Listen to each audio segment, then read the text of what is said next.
लोग independent election लड़ रहे हैं या छोटी जमातों से लड़ रहे हैं, उनको एक प्लेटफॉर्म पर हम इकट्ठा करें।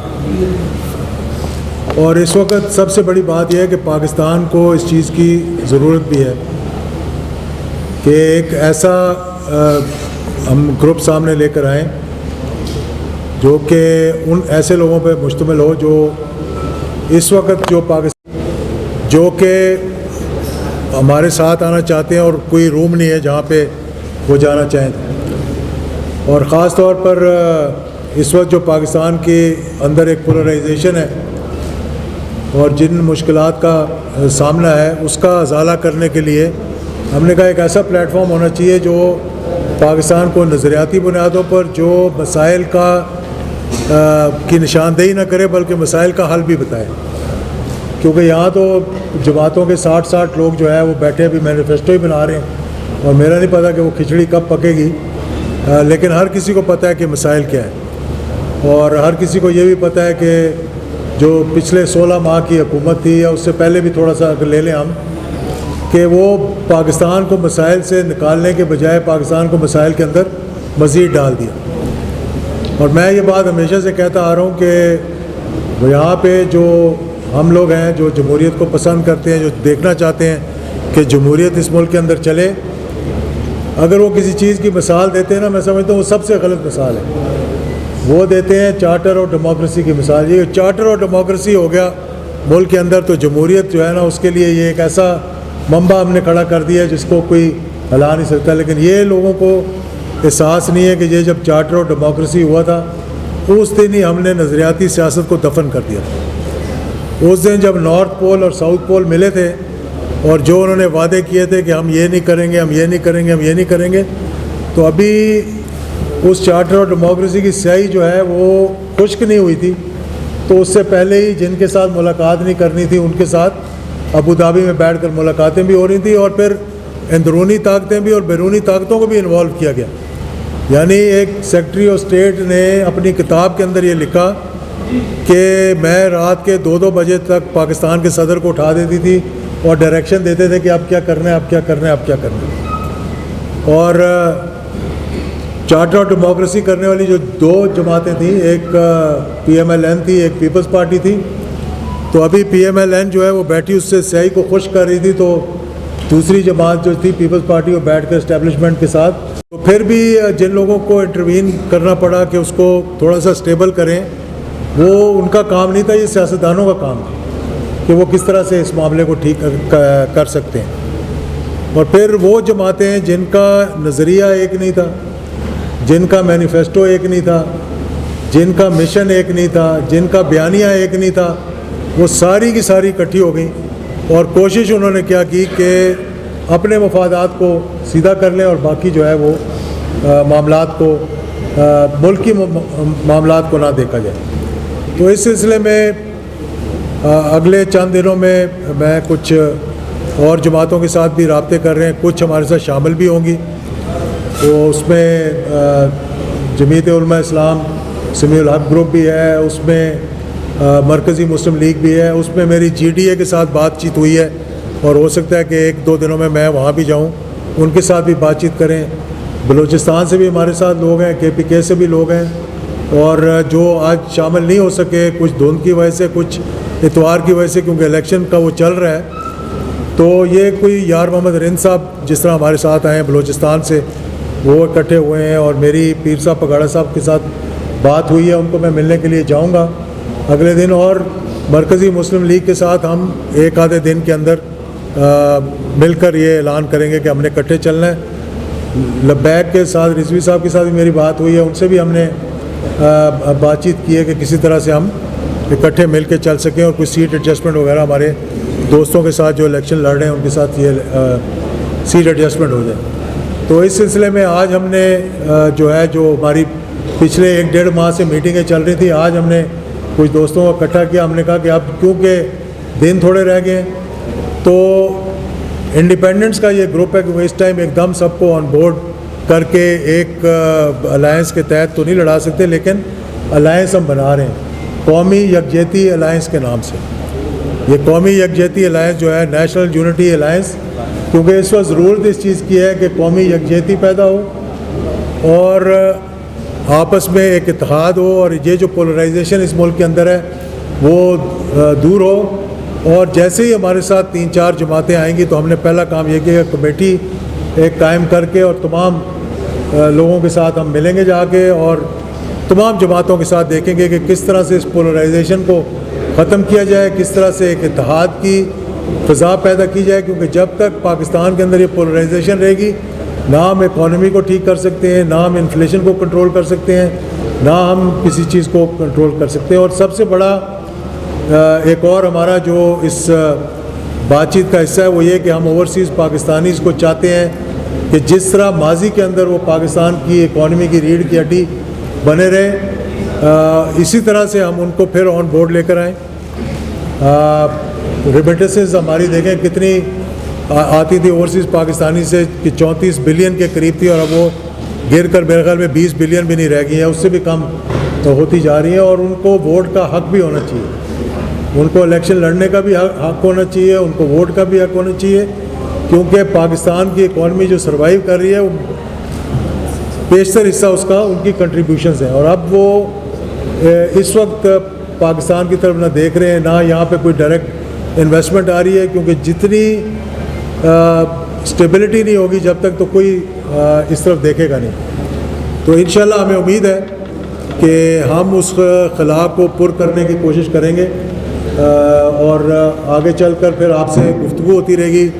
कल भी आप लोगों को तकलीफ़ देंगे, दावत देंगे, जब उनके साथ हमारी मीटिंग होगी हम बाकायदा तौर पर अलायंस का ऐलान करेंगे। मैंने आज नाम तो दे दिया, लेकिन मैंने ये कहना था कि हम अलायंस बनाने जा रहे हैं। नाम हमने कल अनाउंस करना था, लेकिन आज हमने उसको अनाउंस कर दिया। तो ये हमारा एजेंडा है कि जो इंडिपेंडेंट्स इस वक्त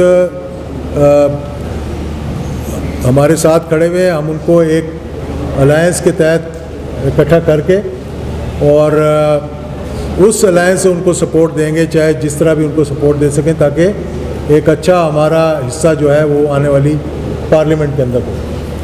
तो ये मुख्तसर सी बातचीत है हाँ जो मैंने करनी थी। और दूसरा मैं ये भी कहना चाहूँगा कि चले सवाल कर लें आप। सवाल ये है, ये बताइएगा कि ये आज़ाद अरकान है कि ये बेशक आपका एक अलायंस होगा, लेकिन ज़ाहिर बात है ये इलेक्शन कमीशन पाकिस्तान में रजिस्टर्ड नहीं होगा, तो हर एक का इंतखाबी निशान मुख्तलिफ होगा या कुछ दोस्त आपकी मदद करेंगे एक इंतखाबी निशान के लिए? ये हमने क्या कहा, इंतखाबी निशान कोई मदद होगी आपकी एक इंतखाबी निशान के लिए? ठीक, दोस्तों से बात करेंगे फिर आपको जवाब दूंगा इसका। अच्छा सर, मेरा सवाल ये है, मैं इसको क्लियर कर दूं थोड़ा सा। इंतखाबी अलायंस के एक इंतखाबी निशान के लिए मैंने 3-4 दिन पहले मैं गया था इलेक्शन कमीशन, हमारा लॉयर भी गया था वहाँ। इलेक्शन कमीशन ने ये कहा है कि 19 जुलाई को से पहले उन्होंने एक एडवर्टीज़मेंट दी थी जिसमें कि उन्होंने कहा था कि ये सिंबल जो है उसकी अलॉटमेंट अलायंस के लिए, अब वो क्योंकि नहीं हो सकती, इसलिए हमने कहा कि जो हमारे साथ इंडिपेंडेंट्स होंगे वो इस अलायंस के हमायत याफ्ता होंगे। आपस में हम मशवरा करके देखेंगे कि हमने क्या एक सिंबल पे लड़ना है या मुख्तलिफ सिंबल्स पे लड़ना है। अगर एक सिंबल पे लड़ने की इजाज़त हुई तो हम सब मिल के, जो हमारे साथ ग्रुप है और दीगर जमातें को, हर कोई अपना अपना लग गया। अब मैं कहूँ जी कि हम अलायंस के अंदर ला रहे हैं, किसी को समीउल हक साहब को या मरकज़ी मुस्लिम लीग को, किसी का अपने अपने निशान है, तो वो उनके लिए भी बड़ी मुश्किलात होंगी क्योंकि पैसा वैसा लोगों ने खर्चना शुरू कर दिया। लेकिन इस पर हम मशवरा करेंगे कल। जो दूसरी जमातें हैं 60 रोज से वो अब तक अपना मैनिफेस्टो तैयार करने की कोशिश कर रहे हैं, आप जो अलायंस कर रहे हैं उसमें कोई मैनिफेस्टो आप लोगों ने बनाया? जी, हमने इस पर निशानदेही की है। हमारा अपना PMLZ का आज जो मैंने दावत दी हुई थी वो अपनी जमात की तरफ से, अपनी तरफ से दी हुई थी, तो बहुत सी जगह ये चल गया कि शायद इन लोगों ने मेरे साथ शमूलियत अख्तियार कर ली है। हम सब दोस्त हैं, बड़े पुराने दोस्त हैं, हम 80 से सियासत के अंदर हैं और हम मिल के चलना चाह रहे हैं। और यही हमारी पिछले 1 माह से जो मीटिंग्स हो रही हैं उसी सिलसिले में हो रही हैं। तो सवाल आपका था कि मैनिफेस्टो हमारा PMLZ का मैनिफेस्टो है, वो 2 दिन में आ जाएगा लेकिन उसकी बेस बना के, क्योंकि उसके अंदर हमने हर टॉपिक की निशानदेही की है, गवर्नेंस से लेकर और अकाउंटेबिलिटी तक, और हर एक के साथ एक एक पोजीशन पेपर लगाया कि मुश्किलात क्या है, इसका हल क्या है और इसके हल की डिटेल्स में कैसे जाना है आपने। इसी तरह ये जो भी हम है इसका एक नैरेटिव भी बनेगा, हम में एक बयानिया भी होगा हमारा, और एक जो निशानदेही हम करेंगे कि मसाइल क्या है और इसका हल क्या है और पाकिस्तान को किस तरह से उसके नज़रियाती डगर पे वापस डालना है, कि पाकिस्तान का मतलब क्या, ला इलाहा इल्लल्लाह। ये चीज़ जो है इस वक्त एक गायब होती जा रही है और दीगर चीज़ें जो है वो सामने आती जा रही हैं। अच्छा सर, मेरा ये सवाल आपसे कि इस वक्त मुल्की और गैर मुल्की सरमायाकार जो हैं वो पाकिस्तान की जमहूरी हुकूमतों पर एतबार नहीं कर रहे। उन्होंने आर्मी चीफ साहब को एक खत लिखा है और उनसे श्योरिटी मांगी है कि आप जब तक हमें श्योरिटी नहीं देंगे हम सरमायाकारी नहीं लेके आएंगे। तो आप क्या समझते हैं कि अंदरूनी और बैरूनी जो सरमायाकार हैं और ओवरसीज पाकिस्तानी हैं वो मशरक़ को और यहाँ पे सरमायाकारी करने के लिए आप उनको किस तरह कायल करेंगे और आपके पास क्या एजेंडा है? ये बड़ी अच्छा सवाल किया आपने। मुझे इसको इसमें रखना चाहिए था कि माजी के अंदर ना हमारे यहाँ एक पॉलिटिक्स ऑफ रिवेंज चलती रही है।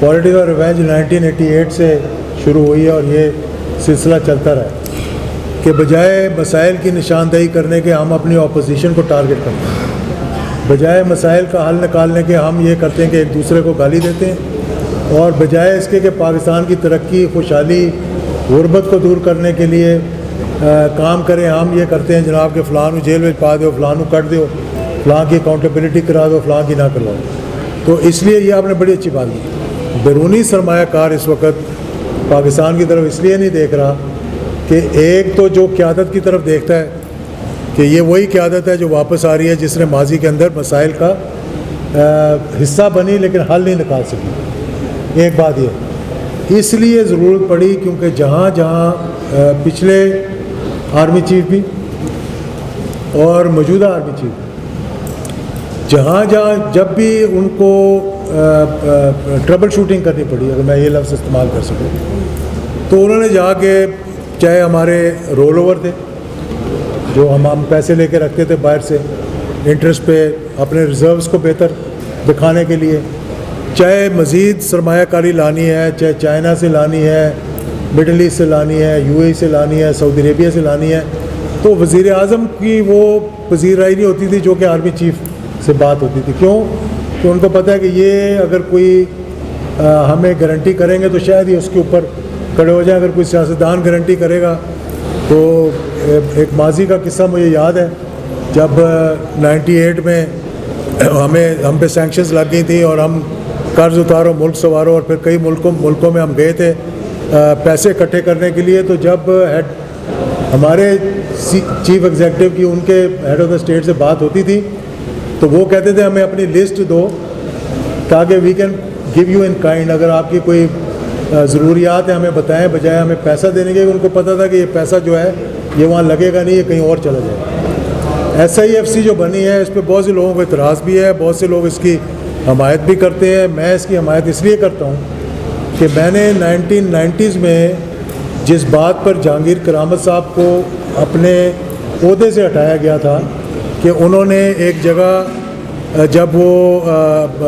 स्टाफ कॉलेज को, नेवल स्टाफ कॉलेज को एड्रेस कर रहे थे, तो उन्होंने कहा था कि एक नेशनल सिक्योरिटी काउंसिल होनी चाहिए। उनको वो तकरीर करने के बहाने पर, बात कुछ और थी, खैर उस बात को हम छोड़ देते हैं, उनको हटा दिया गया। मैंने 1990s में, अर्ली 90s में, आज भी अगर आप देखें जाके वेबसाइट पे पढ़ा होगा, मैंने आर्टिकल यही लिखा था कि Pakistan should have a national security council, इसलिए नहीं कि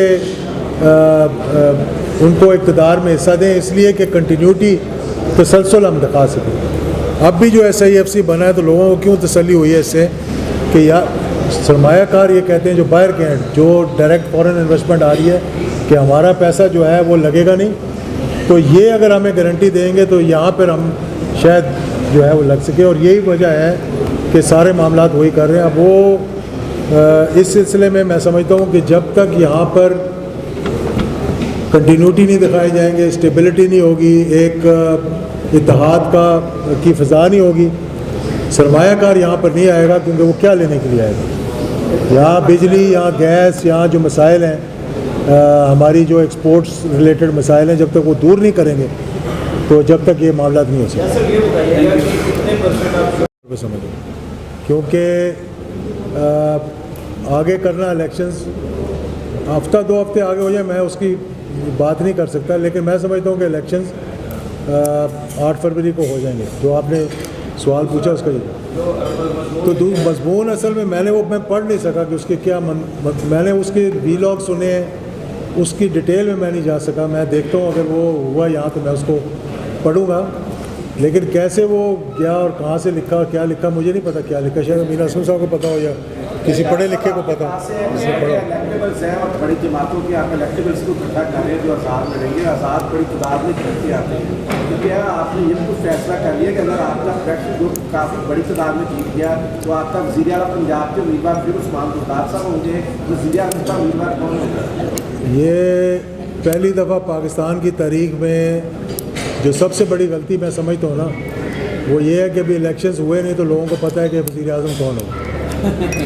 लेकिन वो भी मैं समझता हूँ कि एक बहुत बड़ा सरप्राइज़ होगा जो अभी आपको नज़र नहीं आ रहा। जैसा बताइएगा, जो मेरे ख्याल में इन दिनों में जो बड़ी प्रेस कॉन्फ्रेंसें हुई हैं, उनमें से एक ये बड़ी प्रेस कॉन्फ्रेंस है कि आपके साथ साबित वज़ीर आला पंजाब उस्मान गुलजार बैठे हुए हैं और काफ़ी अर्से बाद मंजरें आप पर आए हैं।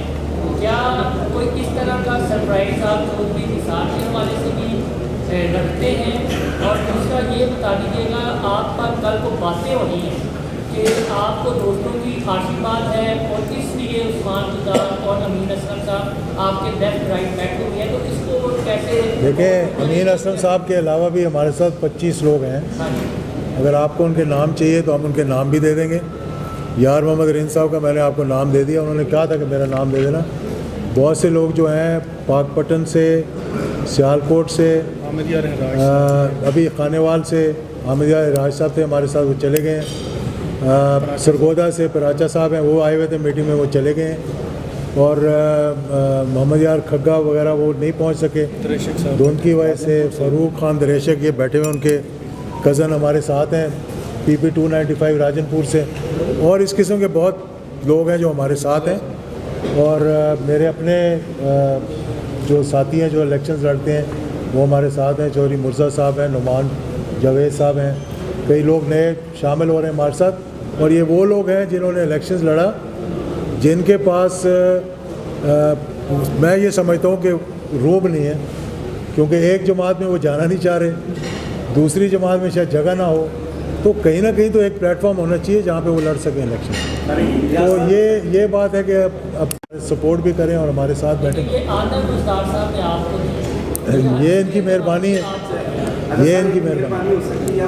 साहब बड़े अच्छे बात मंत्री आप पर आए हैं, अगर माइक दे 1 मिनट लिए दे दे कोई इनसे हमें की रुनमाई है किस्म की आदमी नहीं अभी मेरे साथ अलहदगी में बात है।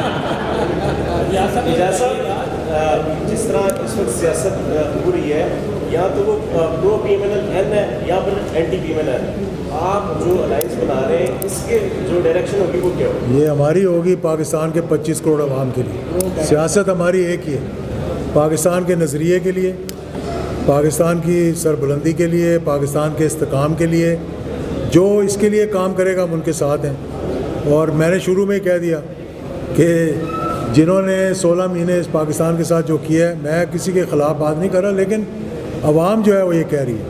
तो लोगों के अंदर तो यही है ना कि लोग तो यही सुनना चाहते हैं कि ये जो हमारे साथ जुल्म हुआ है इसका अज़ाला कैसे करेंगे आप, जो मैंने अभी बताया भी है। ये जब तक इसका मामला नहीं होगा तो मामला ठीक भी नहीं हो सकते। तो लेवल प्लेइंग फील्ड के बारे से क्या कहेंगे? लेवल प्लेइंग फील्ड के बारे में लेवल प्लेइंग फील्ड तो ये कि अपने अपने हल्कों में लेवल प्लेइंग फील्ड सबके लिए एक जमात को नहीं मिल पा रही ना, वो भी आप देखेंगे कि मतलब मुझे लग रहा है कि आहिस्ता आहिस्ता मामला ठीक होते जाएंगे।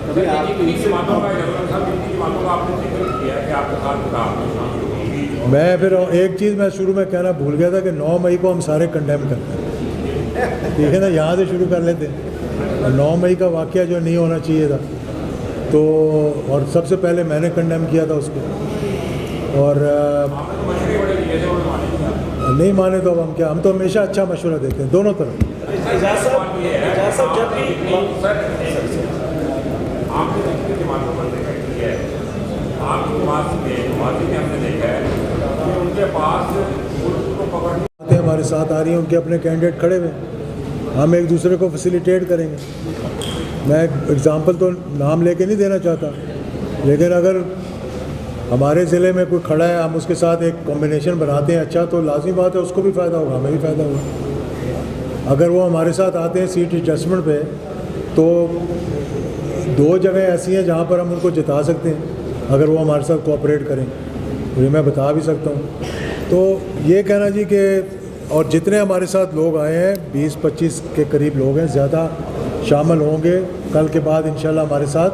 सब इलेक्टेबल्स हैं इंशाल्लाह के फजल करम से। पार्लियामेंट में भी जा चुके हैं, सूबाई असम्बलियों में भी रह चुके हैं, कौमी असम्बलियों में भी रह चुके हैं, और अपने अपने हलकों में इंशाल्लाह उनकी एक अच्छा वज़न भी।